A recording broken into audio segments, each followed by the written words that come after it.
Hello everyone, मैं जितेंद्र बागड़ी आप सभी का जेआरएफ अड्डा हिंदी मीडियम चैनल पर अभिनंदन और स्वागत करता हूं। साथियों, आज हम पढ़ने वाले हैं भूगोल विषय में पृथ्वी का जो वायुमंडल है उसकी संरचना को लेकर के हमने एक क्लास ऑलरेडी पढ़ ली है।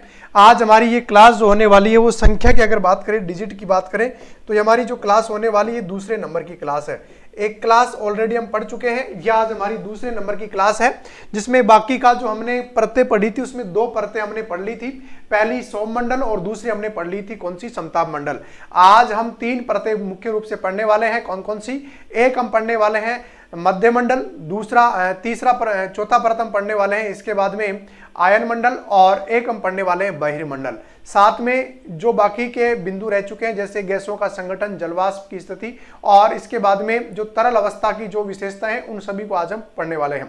तो चैनल पर नए हो तो फटाफट से चैनल को लाइक शेयर सब्सक्राइब कर लीजिएगा। और हमारे द्वारा आप लोगों को हिंदी माध्यम से ये बैच आपको प्रोवाइड करवाया जा रहा है। 1 जून से ये बैच हम पूर्णतया स्टार्ट करने वाले हैं। ओके, तो सबसे पहले हम कल तक हमने जो पढ़ा उसी श्रृंखला को पहले हम आगे बढ़ाएंगे। तो सबसे पहले एक बार वो डायग्राम हम पढ़ लेते हैं। टॉपिक हमारा रहने वाला है पृथ्वी की वायुमंडल की संरचना। वायुमंडल की संरचना। ओके, इसमें हमने परतों का नाम विवरण हमने कल ले लिया था। इसी श्रृंखला को हम आगे बढ़ा रहे हैं आज। ओके,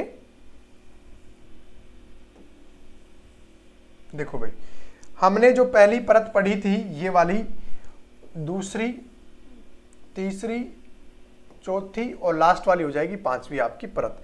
सबसे पहले हमने इसका नाम क्या रखा था बताओ? इसका नाम रखा था हमने सौभ मंडल। क्या रखा था भाई? सौभ मंडल इसका नाम रखा था। इसके बाद में इसका नाम रखा हमने समताप मंडल रखा था। इसका नाम क्या रखा था? समताप मंडल रखा था।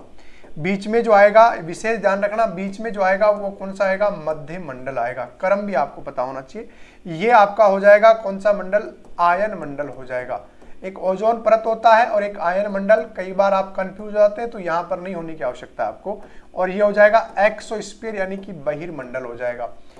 कल की क्लास में हमने किलोमीटर की बात करें 18, 50, 80, 400 या 640 और फिर ये 10,000 किलोमीटर तक आपका कौन सा पाया जाता है? एक्सोस्फीयर पाया जाता है। हमने इसमें पढ़ा था, इसे परिवर्तन मंडल, समन मंडल आदि के नाम से जाना जाता है। सभी मौसमी घटनाएं यहाँ पर घटित हो जाती हैं। भूमध्य रेखा पर इसकी ऊंचाई 18 किलोमीटर होती है, जबकि ध्रुवों पर इसकी ऊंचाई कितनी होती है? 8 किलोमीटर होती है, और इसकी एवरेज ऊंचाई 13 से 14 किलोमीटर होती है। हमने यहाँ तक पढ़ लिया था। इसके बाद में समताप मंडल में पढ़ा था, यहाँ पर मौसमी गतिविधियां नहीं होती हैं, बादल नहीं बनते हैं, जलवाष्प, राख के कण, धूल के कण यहाँ नहीं पाए जाते हैं, और ये वायुयान उड़ाने के लिए अनुकूलतम स्थिति मानी जाती है। इसमें एक परत बनती है जिसको ओजोन परत के नाम से जाना जाता है। प्रतिवर्ष 16 सितंबर को ओजोन दिवस क्या होता है? मनाया जाता है। हाँ, हमने यहां तक की सभी चर्चाएं कल की क्लास में कर ली थी। आज हम इसके बाद में स्टार्ट करने वाले हैं मध्य मंडल। तो मध्य मंडल के बारे में क्या क्या विशेषताएं हैं, हम इन सभी विशेषताओं को एक तरफ मैं मैप को एक बार इधर थोड़ा सा खिसका लेता हूं, जिससे इसी पेज में भी आप आराम से इसको हम पढ़ सकते हैं। बिल्कुल ठीक है। अब इसके बारे में हमें क्या क्या पढ़ना है देखिएगा। सबसे पहले हम बिंदु की बात करेंगे मध्य मंडल की ऊंचाई को लेकर। तो सबसे पहले इसकी जो ऊंचाई है 80 किलोमीटर तक ये होता है। और कहां से स्टार्ट होता है? 50 किलोमीटर से 80 किलोमीटर तक इसकी क्या है? ऊंचाई है।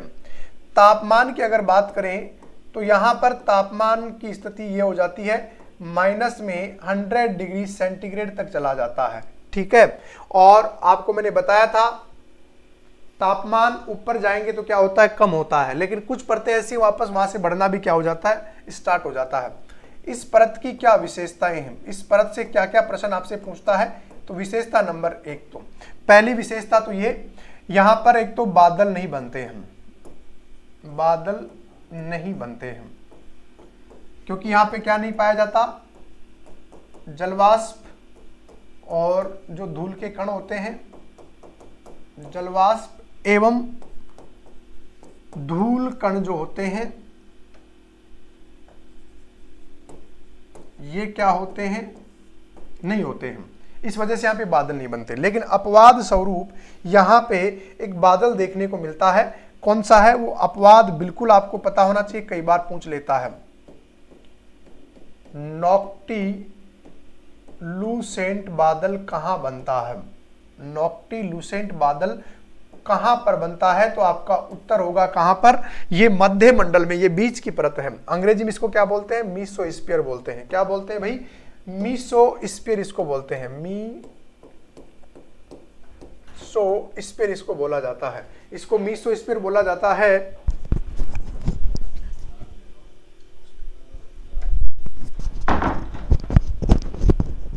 हाँ भाई, और नेक्स्ट दूसरी विशेषता हम यहां पे पढ़ेंगे। दूसरी विशेषता इसकी ये बनती है कि ऊपर से आने वाले, कहां से? अंतरिक्ष से आने वाले जो उल्का पिंड वगैरह होते हैं वो इस मंडल में जल करके क्या हो जाते हैं? राख हो जाते हैं। तो यहां पे हम लिख सकते हैं अंतरिक्ष से आने वाले, अंतरिक्ष से आने वाले जो पिंड होते हैं, या उल्का पिंड जिसे आप कह सकते हैं, उल्का पिंड, वो कौन से मंडल में जल जाते हैं? तो आने वाले पिंड जलकर समाप्त हो जाते हैं।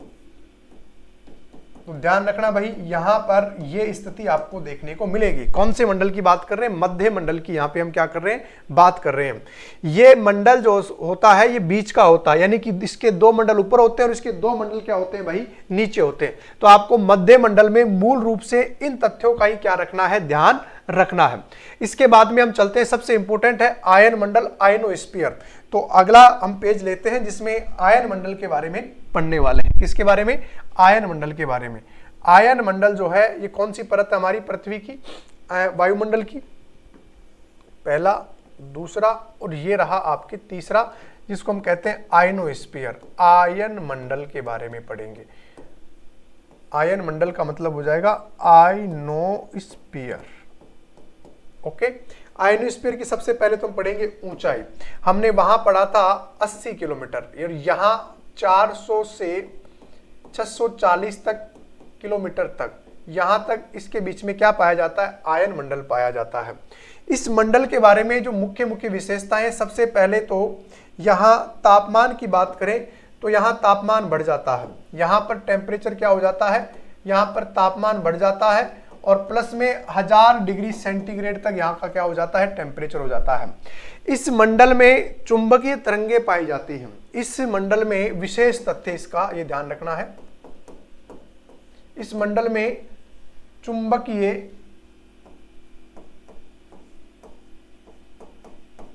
तरंगे पाई जाती हैं।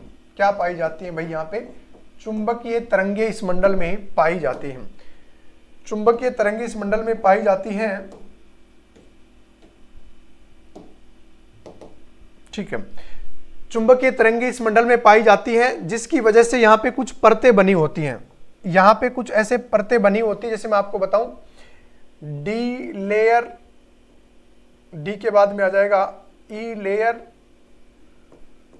एफ लेयर और जी लेयर। ऐसे ऊंचाई के आधार पर, जैसे हम यहाँ बात करें 99 किलोमीटर तक या 90 किलोमीटर तक आपके क्या होता है, फिर 110 किलोमीटर के आसपास ये बनी होती है, और इसके बाद में ऐसे ऊंचाई तक ऐसे क्या बनी होती है? इसमें परतें बनी होती हैं। और ये जो परतें बनी होती है, इसमें हर परत की अपनी अपनी क्या होती है? विशेषता होती है। तो इस पहली परत के बारे में पढ़ेंगे, डी परत के बारे में, कि इसकी जो डी लेयर है इसकी क्या विशेषता है।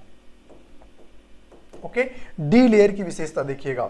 डी लेयर की विशेषता नंबर 1 हम पढ़ने वाले हैं। इसमें कहा जाता है जो रेडियो तरंगे हैं, कौन सी आवृत्ति की? दीर्घ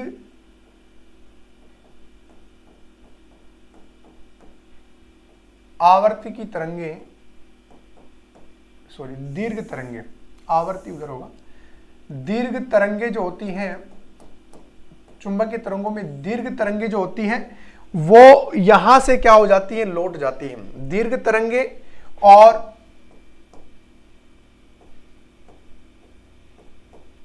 निम्न आवर्ती की तरंगे। तो यहां से दीर्घ तरंगे और निम्न आवर्ती की जो तरंगे होती हैं, जो रेडियो तरंगे होते हैं दीर्घ प्रकार की, दीर्घ प्रकार की, और जो निम्न आवर्ती की तरंगे होती हैं ये वापस लौट के कहां आ जाती है, पृथ्वी के धरातल पर आ जाती है। इसके बाद में दूसरी जो लेयर है हमारे पास में, डी के बाद में आता है ई लेयर। ई लेयर की क्या विशेषता होती है देखिएगा। ई लेयर की जो विशेषता है इसमें, या इसका नाम जो है वो क्या रखा गया है, ई लेयर का नाम कई बार एग्जाम में पूछता है कैनेली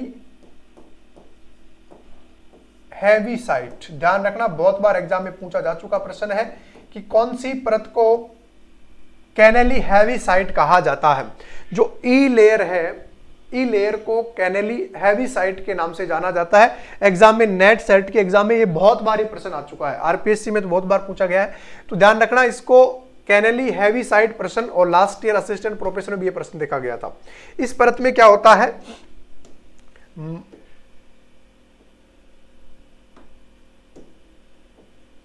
मध्य तरंगे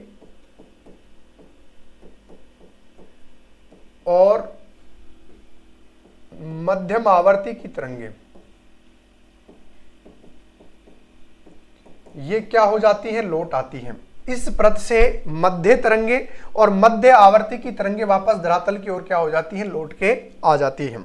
इसके बाद में अगली जो परत हम पढ़ेंगे तीसरे नंबर की, वो होगी एफ लेयर पढ़ेंगे। ओके, एफ लेयर की विशेषता या अन्य नाम इसका ध्यान रखना, इसको बोलते हैं एप्लीटन। एप्लीटन जो परत है इसका नाम है, ध्यान रखना भाई, विशेष ध्यान रखोगे, एप लेयर को एप्लीटन परत के नाम से भी जाना जाता है। और इस परत से क्या होता है, इस परत की विशेषता अगर हम पढ़ें तो इसकी विशेषता ये होती है, निम्न प्रकार की तरंगे, निम्न गति या निम्न प्रकार की तरंगे और उच्च आवर्ती की तरंगे जो होती हैं ये यहां से लौट करके क्या हो जाती हैं, वापस आ जाती हैं। तो कितनी परतें हो गई हमारे, डी परत, ई परत, एफ परत, और एक परत हमारे और बच जाती है। कौन सी बच जाती है, जी परत और बच जाती है। कौन सी बच जाती है भाई, हमारे जी परत और बच जाती है। ठीक है, कौन सी बच गई, हमारे जी परत बच गई है, जी लेयर।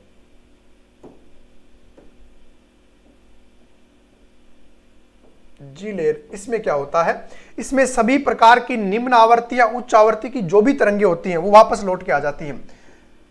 सभी प्रकार की तरंगे पुनः लौट आती हैं। यहां से सभी प्रकार की तरंगे, यहां दीर्घ तरंगे निम्न आवर्ती वाली, यहां इसको इको कैनेली हैवीसाइट कहा जाता है, मध्य तरंगे मध्य आवर्ती की, यहां निम्न तरंगे उच्च आवर्ती की, इसका नाम एप्लीटन परत है। और जी परत से सभी प्रकार की तरंगे वापस लौट के धरातल पर क्या हो जाती है, वापस आ जाती है। इस परत की एक और खास बात हम पढ़ने वाले हैं। इस परत की क्या और खास बात है मैं आपको बता दूं। इस परत की विशेष जो बात है वो आपको बिल्कुल देखना पड़ेगा। इस परत की एक और क्या खास बात है, कौन सी परत की बात करें, अगले पेज में ले लेते हैं भाई एक बार हम। ठीक है, आयन मंडल की जो विशेष बात है वो आपको विशेष ध्यान रखना है, ये वाली।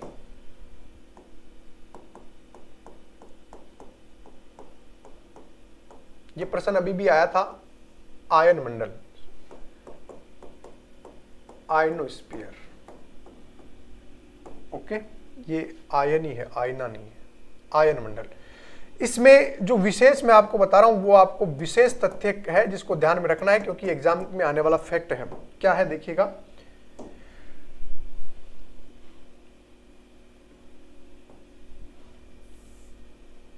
सूर्य का कोई भाग जब टूट जाता है, सूर्य का जो भाग टूट जाता है तो वह पृथ्वी के वायुमंडल में, पृथ्वी के वायुमंडल में टकराने के पश्चात टकराने के पश्चात रंगीन लाइटें उत्पन्न करता है। रंगीन लाइटें उत्पन्न करता है जिसे ऑरोरा कहा जाता है। जिसे ऑरोरा कहा जाता है। यह पृथ्वी के उत्तरी ध्रुव, नॉर्थ पोल व दक्षिणी ध्रुव पर देखा जाता है। यही प्रश्न आया था, बहुत अच्छा प्रश्न है, नेट में पूछा था लास्ट ईयर। और जो सूर्य का कोई भाग टूट के आता है, मान लो ये सूर्य है, यहां से कोई भाग टूट के आ गया तो इसको कहते हैं सौर ज्वाला। क्या बोलते हैं? सौर ज्वाला बोलते हैं। और जिस स्थान से निकला है वहां पे अब ब्लैक स्पॉट हो गया है तो उसको बोलते हैं कलंक, सौर कलंक, जिसे धब्बा पड़ जाता है। तो ये सौर ज्वाला जब पृथ्वी के वायुमंडल से आता है, अंतरिक्ष में आने के बाद में, तो ये पृथ्वी से जहां टकराता है वहां पर आयन मंडल में आके टकराता है। और जब ये आयन मंडल में आके टकराता है तो रंगीन लाइटें उत्पन्न होती हैं और पृथ्वी के दो भागों पर देखा जाता है। ये पृथ्वी के दो भागों पर देखा जाता है और इसे ऑरोरा कहा जाता है। तो इस पृथ्वी पर ये कहां कहां पर देखा जाता है, तो सबसे पहले हम बात करेंगे, एक तो ये यहां पर दिखाई देता है। मान लो ये तो आपका है उत्तरी ध्रुव और ये क्या है आपका दक्षिणी ध्रुव है। ठीक है, दक्षिणी ध्रुव है। इसे उत्तरी ध्रुव पर तो क्या कहा जाता है? उत्तरी ध्रुव पर तो कहा जाता है, इंपॉर्टेंट है, यही एग्जाम में प्रश्न पूछता है, ऑरोरा ऑस्ट्रेलियस कहा जाता है, सॉरी ऑरोरा बोरोयालिस कहा जाता है।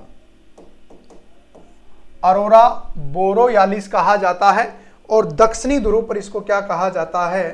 तो दक्षिणी ध्रुव पर इसको कहा जाता है क्या? ऑरोरा ऑस्ट्रेलियस। इसको दक्षिणी ध्रुव पर क्या कहा जाता है? ऑरोरा ऑस्ट्रेलियस कहा जाता है। इसके अलावा यहां पर और भी कुछ ऐसी लाइटें देखने को मिलती हैं जिन्हें उमेरू या सुमेरु निशा दीप्ति के नाम से भी जाना जाता है। निशा दीप्ति के नाम से भी इनको जाना जाता है। यानी कि आयन मंडल में आपको ये वाली जो लाइटें हैं, रंगीन लाइटें, वो क्या होती हैं? दिखाई देती हैं, जिन्हें उत्तरी ध्रुव पर यही प्रश्न पूछता है बोरोयालिस और दक्षिणी ध्रुव पर ऑरोरा ऑस्ट्रेलियस के नाम से इनको जाना जाता है। यहां तक कोई डाउट आपको नहीं होना चाहिए। इसके अलावा इस मंडल में हमारे जो सैटेलाइट होते हैं, हमारे जो कृत्रिम उपग्रह होते हैं, हमारे जो कृत्रिम उपग्रह होते हैं, आर्टिफिशियल्स जो सैटेलाइट होते हैं, कृत्रिम उपग्रह यहां इस मंडल में ही क्या किए जाते हैं? स्थापित किए जाते हैं। जो नीचे वाले उपग्रह होते हैं वो यहां पर क्या किए जाते हैं? कृत्रिम उपग्रह इसी लेयर में क्या किए जाते हैं? आपके छोड़े जाते हैं। जो हमारे कृत्रिम उपग्रह होते हैं वो यहां पर ही क्या किए जाते हैं? स्थापित किए जाते हैं। ओके, तो यहां भी ध्यान रखना, कृत्रिम उपग्रह आपसे पूछता है कहां पर स्थापित किए जाते हैं, तो मुख्य तौर पर यहां पे किए जाते हैं। और इससे ऊपर जो एक्सोस्फीयर है, बाहर वाला जो मंडल है, वहां पर भी क्या किए जाते हैं? स्थापित किए जाते हैं। तो ये आपकी कौन सी परत होगी मेरे भाई? ये जो आपकी परत है वो कौन सी हो गई है?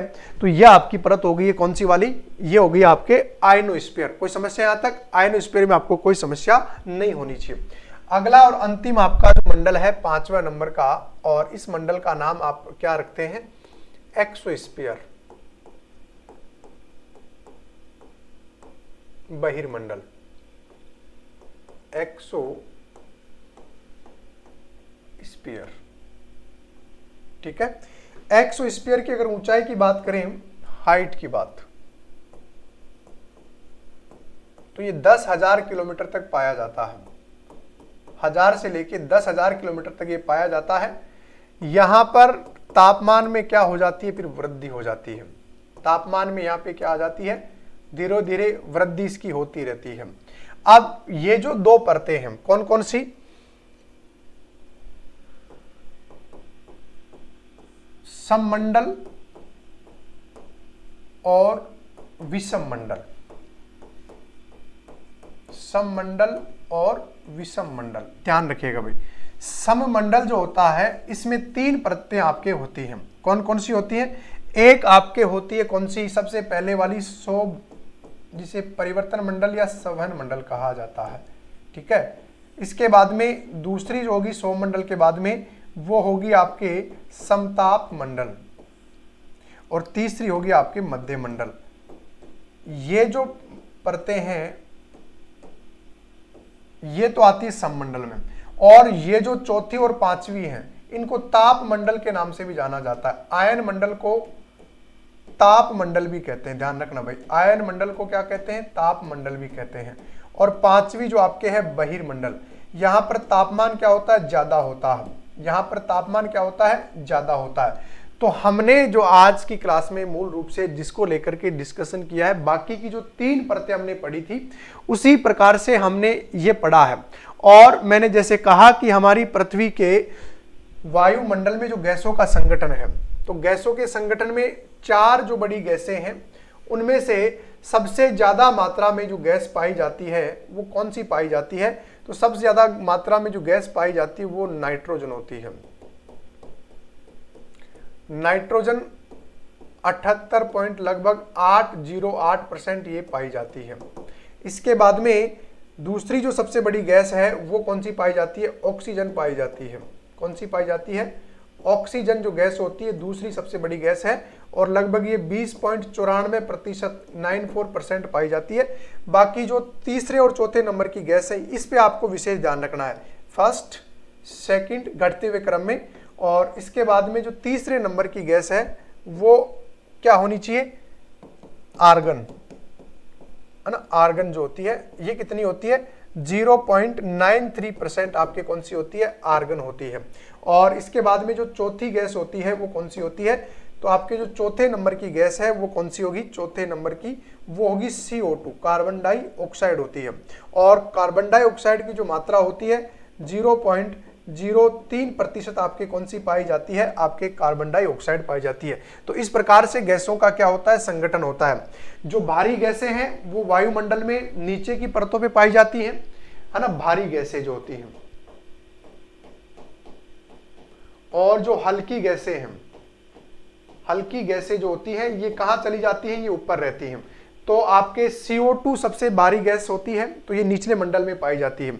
ऑक्सीजन नाइट्रोजन भी यहां तक ही सीमित होती है। आर्गन भी एक हल्की गैस है लेकिन यहां तक सीमित होती है। इसके बाद में हल्की गैसों में जैसे हाइड्रोजन,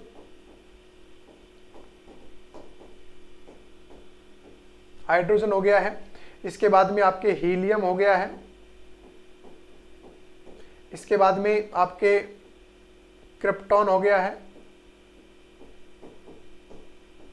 नियोन हो गया है, और जीनन प्रकार की ये जो आपके गैसें हैं ये हल्की गैसें हैं, तो इसलिए ये गैसें आपके कहां पाई जाती हैं? ऊपरी परत में पाई जाती हैं। दूसरा है जैसे मैंने कहा जलवाष्प। तो वायुमंडल में जो जलवाष्प होता है वो 2% से लेकर के 4% के बीच में क्या पाया जाता है? जलवाष्प पाया जाता है। और जलवाष्प क्या होता है?